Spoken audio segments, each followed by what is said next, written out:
Jolly good show, Major. The champ is here! The champ is here! The champ is here! The champ is here! The champ is here! The champ is here! The champ is here! The champ is here! The champ is here! The champ is here! The champ is here!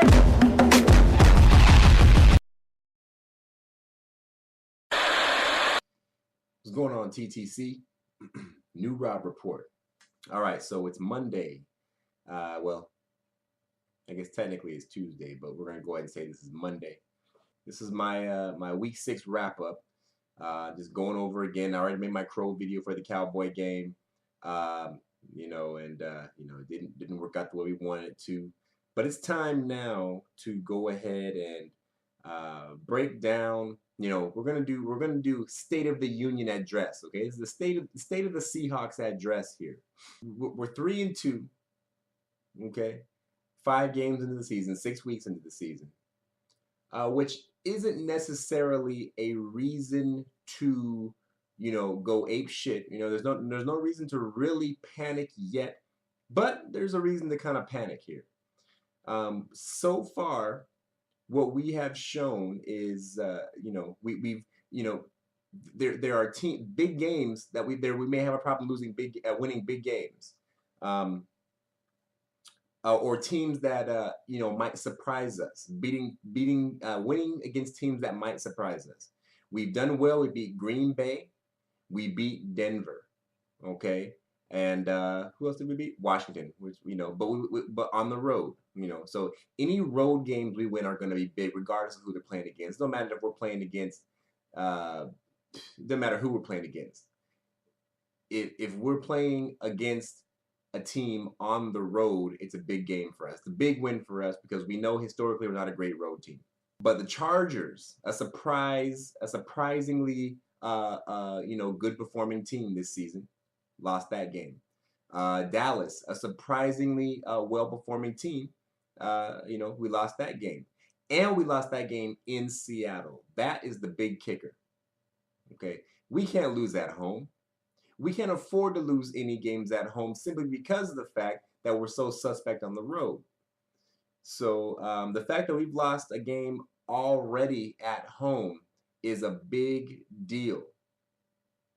Okay, don't even fool yourselves. The fact that we lost a game at home this early in the season,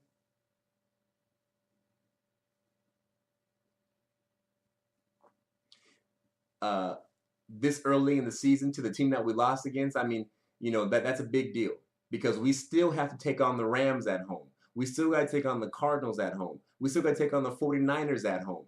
Not to mention, we got to go on the road against the Panthers, the Chiefs, and the Eagles. You know, against teams that you know, you can't really say are guaranteed wins, especially on the road. Panthers, Chiefs, and Eagles, we all got to go on the road to play them, and we've already lost the game at home. Now, I'm not wearing the blinders. Okay, I didn't think that we were gonna go, you know, 15-1, or even 14-2. Or maybe even 13-3. I'm not saying that record was a guarantee for us this season. I don't think I really have said that in any of my videos, and we can go back and check. You guys can go back and check and correct me if I'm lying to myself or lying to you guys. If I said that, you know, prove it to me. But I don't think I guaranteed that we were going to go 13-3 or anything like that. Winning our division, I did say we would do, and we're not doing a good job of it. We're third in the division right now. But you know, if we end up 11-5, hey, you know, 11-5 is still going to be a playoff record in the NFC. You know, but still, we've already lost 1 game at home. We still got to play Arizona and Frisco at home, and we still got to go on the road against Kansas City, Carolina, and Philly. We already have 2 losses, so you know, it's tough. I wouldn't say we're in turmoil, but we definitely got some work to do. we definitely have to fix some things. The pre-snap penalties are just killing us. Russell Okung is killing us. I don't know. He has a hurt shoulder. I don't know. Maybe if he's compensating, trying to compensate for this shoulder, trying to get that early jump, and it's just it's in his head because he knows he's hurt and needs that extra split second to get in position, so he's not straining his hurt shoulder. I don't know if that's the case or what, but he's killing. Russell Okung is killing us. He's always been a suspect for having a couple. First of all, he's injured all the time. Second of all, he's good for a couple false starts, but he is killing us right now, single-handedly, all by himself. Carpenter is finally not stinking up the joint, but he's not playing all that well. Carpenter is certainly not being the guy that we had hoped he would be. So the offensive line, it isn't so much the offensive line during gameplay. It's pre-snap penalties.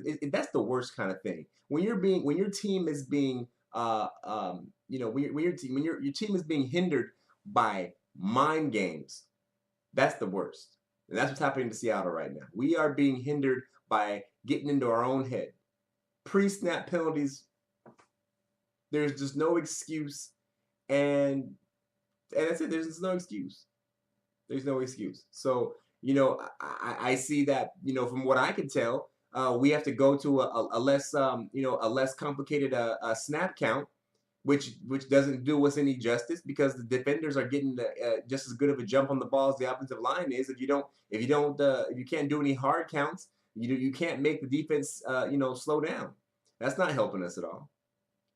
So we're shooting ourselves in our own foot. So a couple of key things here that are hurting us is what I've come up with. I made a video earlier about the Percy Harvin thing, which I'll get into as well. But two things here, and one of them is that what I talked about earlier in the previous video, and then the other one is this: Seattle's defense. 12th man, our defense is hurting, and I'll tell you why. We may not realize it, but Seattle's front office made a big mistake in the offseason. Big mistake. And I didn't even realize it at first, but I've come to realize it now. The mistake that we made is letting go of Red Bryant. Red Bryant, of all people. Red Bryant is the reason that our defense, this is my opinion, Red Bryant is the reason that our defense, maybe not the sole reason, but I'm telling you, it's the greater part of the reason why our defense has been so ineffective. Even in the games where we played relatively well, our defense isn't playing nearly as good as it was. And I'll tell you why. It's because Red Bryant isn't there. Red Bryant, okay, he rarely had his name called. He didn't make a lot of tackles. He didn't make a lot of sacks. His stat sheet might say 0, 0, and 0, or for whatever stat you can put for a defensive lineman. But what Red Bryant was a all but immovable force in our defensive line. And what he did was would be a force that couldn't be moved. I mean, just as simple as that. Red Bryant would make it so when offenses tried to run the ball against us, that offensive line got no push. He changed the whole happenings on in the offensive line's game plan, their scheme, what they're trying to do on every running play. He changed it just by himself, just being there because of his big, humongous, strong ass, just being there. He didn't always make the tackle. He wasn't very rarely able to disengage. If he didn't have a free go at the running back, he wasn't really good at disengaging to make tackles. But he was an immovable force in that line of scrimmage, which changed what the offensive lines were able to do and let our other guys be able to make those tackles and make those plays.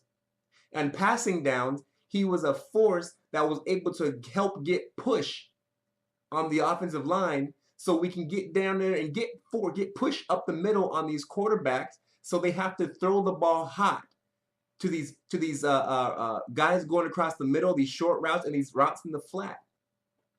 And they had to throw it quick, throw it hot. That's what you mean by throwing hot. You had to throw it hot to these guys, and our safeties and linebackers are crashing on it fast because the ball's coming out hot. They're almost running down from the spot they started to play in to crash on these short walls. That's how it was in the Super Bowl against Denver. That's how it was all last season. Peyton Manning gets rid of the ball quick. Earl Thomas says, wham! Cam Chancellor's wham! When Cam Chancellor hit Demaryius Thomas, quick pass, he ran a drag route across the middle, and by the time he caught that ball, Cam Chancellor was there to lay him on his ass. The biggest hit of the game. It was because of Red Bryant. Without Red Bryant, we're not getting that push. So that means that the offensive lines are able to use their techniques to move the line in the way it needs to move, and you get DeMarco Murray skipping and scatting through the line for a 13-yard touchdown run, or however long that was. That run wasn't at the end of the game when they took the lead. You know, it's Red Bryant. A big miss by the Seattle front office, and I guarantee you they know it. Big miss.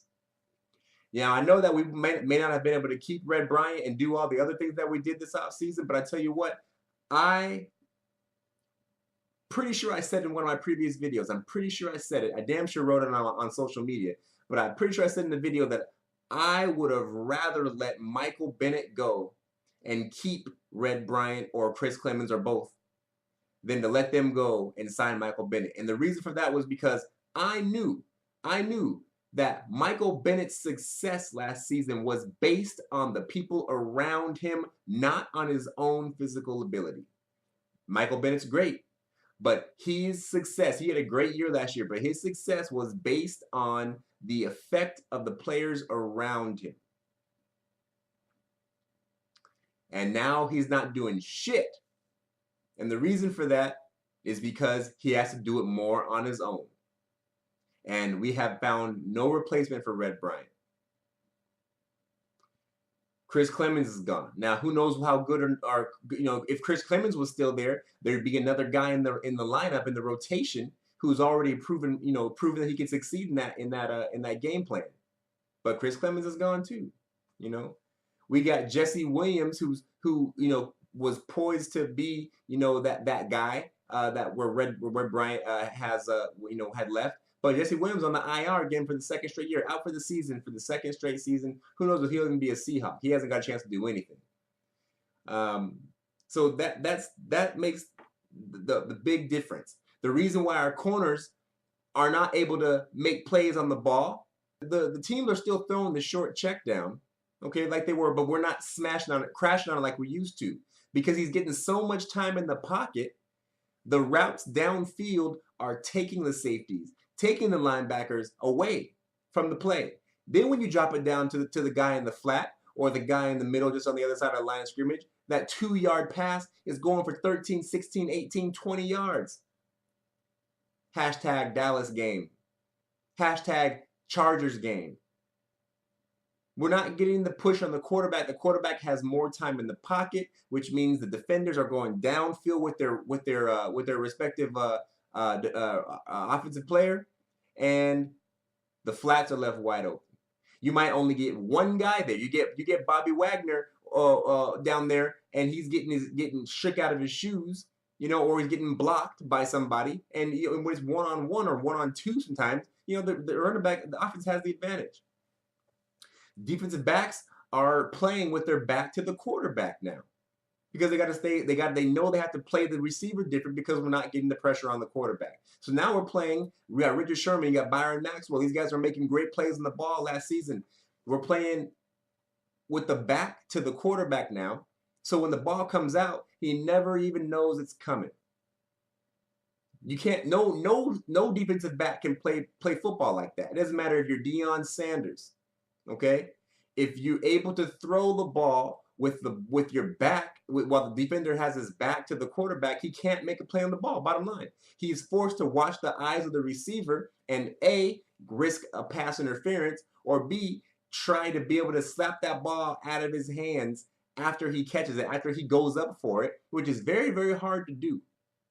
You have to have reflexes of a cat to do that. It's hard to do that when you're running full speed. So it's a very little thing that's causing Seattle's defense to be as ineffective as it's been. And therein goes into what happens with time of possession. These teams are holding on to the football. If we don't figure out something about this run defense, we're going to be in a lot of trouble. Teams are holding on to the football. They know if they just keep the ball out of our hands, they're going to win the game, or they have a better chance of winning the game. Just keep the ball out of our hands. I will say that in these two games where the time of possession was dramatically in the opponent's favor, we still had a chance to win the game at the end. So we've done what we had to do to persevere. But just think if it didn't go that way. We started off that game 10-0 with a block punt for a touchdown. We should have been off to the races. We should have been off to the races. Now on offense, the offense is the other problem. Pete Carroll and Darrell Bevell need to. I say it's Darrell Bevell because I'm pretty sure that Darrell Bevell does a bulk of the play calling. I know Pete probably has a hand in it, but I think Bevell calls most of the plays, if not all the plays. Pete has a hand in it. But I think Darrell Bevell needs to get out of his own way.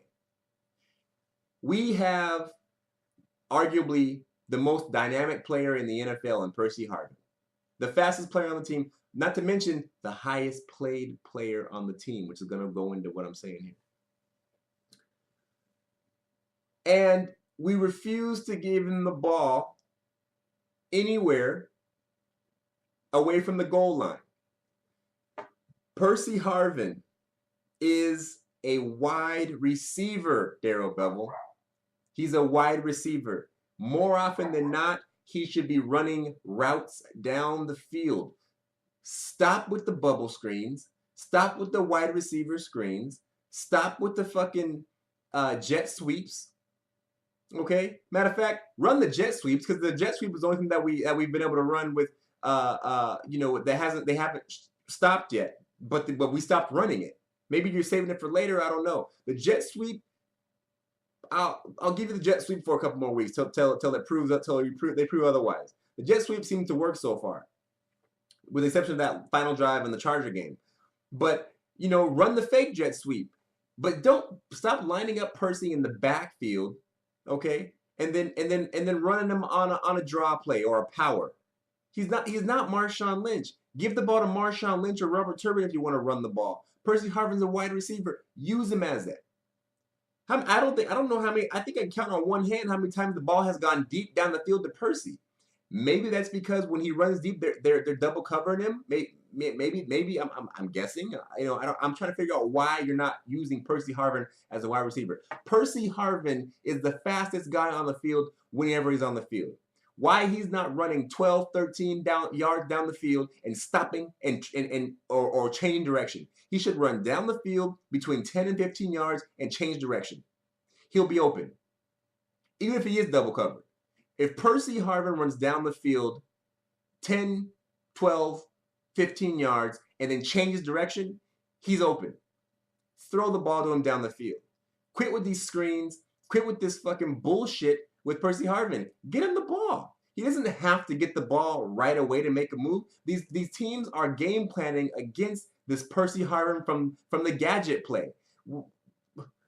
Forget the gadget play. Quit running 3 wide. Go 3 wide. Go 3 wide. Stop running these twins formations to either side. And it's the play calling has been terrible. The play calling has been bad since week 1, to be honest with you. The play calling has been bad since week 1. I haven't agreed with the play calling at all since week 1. Week 1, maybe just because it seemed to work better, but the play calling is poor. The execution is only part of it. The players can go out there, but if you don't call the right play, it doesn't matter how good the players are. Some might say the opposite. Some might say it don't matter what play you call, the players have to be the one to execute it. I don't agree with that. If you call the wrong play, it's not going to work. Our receivers are not the problem. I've seen a lot of mess about the receivers. Oh, Seahawks receivers aren't good. Receivers aren't the problem. Our receivers were fine last year. I see a lot of talk about, what we're doing wrong is not giving the ball to Marshawn Lynch. Well, that's only part of the problem. You can't give the ball to Marshawn Lynch when you don't have the ball. by these teams being able to hold the ball for so long, they are coercing the Seahawks offense to try to have to go into a basically kind of a hurry up mode. And when you're in a hurry up mode, you can't run the ball. You don't run the ball in hurry up mode. In hurry up mode, you have to pass the ball. And we're just calling the wrong pass plays. Stop with these gadget plays. Stop with these screens. Throw the ball down the field. Throw the ball down the field. Russell did not play very good. Russell did not have a good game, but it's not just Russell. Okay, but Russell Wilson did not have a good game. Got definitely, you have to, I'm throwing it all directions here. Russell Wilson didn't have a good game. He missed a lot of throws. He missed throws that were harder to make. He missed throws that weren't so hard to make. He missed wide open guys when he didn't throw it at all. Russell, he didn't run when he could, and got sacked. Hats off to the Cowboys. They played a great game. But Russell didn't play a great game on the things that were in his control. I'm not bad mouthing him, I'm just stating the facts. I don't think this is going to be a continuing trend as far as Russell Wilson's concerned. He's always great. That interception at the end of the game, you have to take a shot sooner or later. You're down 7, the time's running out. You got to take a shot. So he took a shot. It wasn't the best pass. Like I said, Russell didn't have a great game. So I just can't get over the way we're using Percy Harvin though. Darrell Bevell's play calling is poor this season anyway. And third and important. I said it in my last video. I'll call these downs third and important. I don't remember the yardages that they were, but in the second half there was a whole bunch of what I'll call third and importance, and Percy was on the sideline. You got Brian Walters in there. No beef with Brian Walters, but why is Brian Walters getting the pass, getting the look on third and important? At least have Percy on the field. Because Percy, if nothing else, will draw the attention of the defense and more than likely open somebody up. It's like the Seahawks offense has become stagnant, and it's because we're being forced into forced out of our game plan. But we're being forced out of our game plan because our defense isn't playing well, and again, it goes back to Red Bryant. I think, honestly, Red Bryant is the reason that we're 3-2. It's Red Bryant. It's Red Bryant. The reason that we've played poorly on offense and defense is because is Red Bryant. That's the reason that we're 3-2 instead of 5-0. The games that we lost were because of Red Bryant or Red Bryant's absence. Love to hear you guys, see you guys' comments if you agree with me or not. But I'm telling you, the absence of Red Bryant is our problem right now. And until we're able to counteract that, or find a new Red Bryant, I don't know how we're gonna fix it. We're banged up on defense now. We got Byron's hurt. I don't know the details of his injury, but we have Marcus Burley in there who was just getting his ass handed to him. We had to finally, for the first time I think ever, we had Sherman shadowing a receiver to either side of the field because we had to. Burley, you could tell Burley was out of his element. And then we had that safety, I don't even remember his name, who we just signed off the street just prior. Actually, I think he was off maybe the practice squad or whatever. He didn't know what he was doing. I can't remember his name, but he didn't know what he was doing.